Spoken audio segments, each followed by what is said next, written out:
I mean, I suppose the first thing that makes sense to establish is mathematical talk important? And if so, why? Yeah, that's the foundation of all of this, isn't it? Um, yes, obviously, we wouldn't be here talking about it today. It wouldn't sort of be what schools are trying to improve on.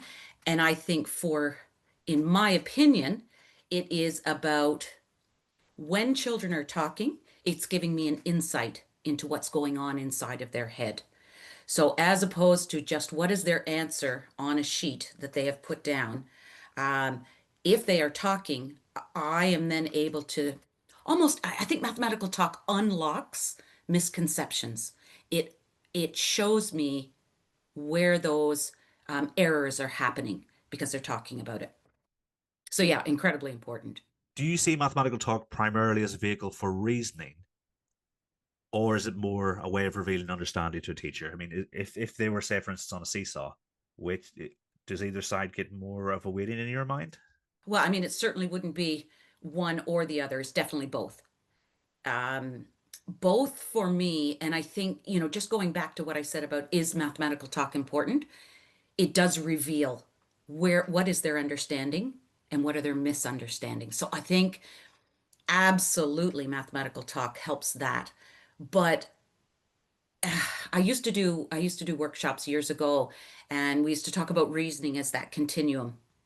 And it used to be that children can, reason at an early age if they can describe and explain something. That's that early stage of something. And then it kind of grows as their knowledge grows and their confidence grows into justifying and proving being that higher level of reasoning. But what I think is that mathematical talk, and I mean, I have to put a plug in there for the Rec and Rec, but I think that talk and showing what you know then reveals that children at any age can do higher level. They can prove things. They can talk about it and show what they know, and not just describing and explaining. So mathematical talk is powerful. It's powerful, but you have to also be careful. Some teachers worry that talk can become superficial. What distinguishes high quality mathematical talk from general discussion? Well, it might go back to kind of what we were saying about, insert this talk strategy now in your lesson plan.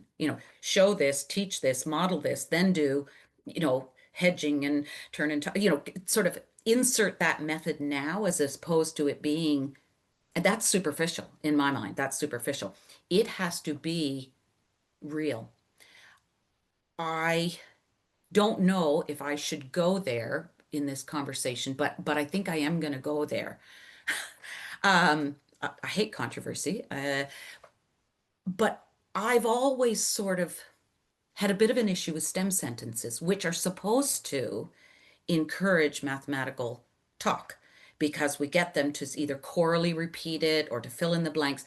But in a way, it gives me that feeling of that assessment where you literally put the answer in the box. Is it possible that too much emphasis on talk risks slowing the less or excluding quieter students? Yeah, I think there's talk for the sake of talk. And you probably already, I told you I have the gift of the gab. I have to be careful that I don't over talk in a classroom and that there is that time to think and there is that time to process.